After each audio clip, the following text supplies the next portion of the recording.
The Future Home Today series dives into self-healing surfaces that repair scratches and cracks, turning everyday wear into a feature rather than a problem.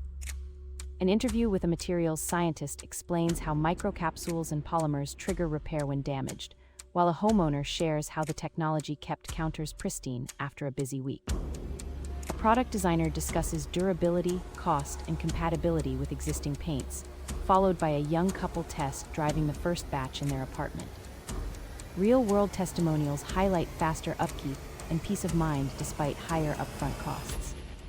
The episode concludes with practical tips for assessing projects, budgeting, and choosing trusted brands for dependable performance.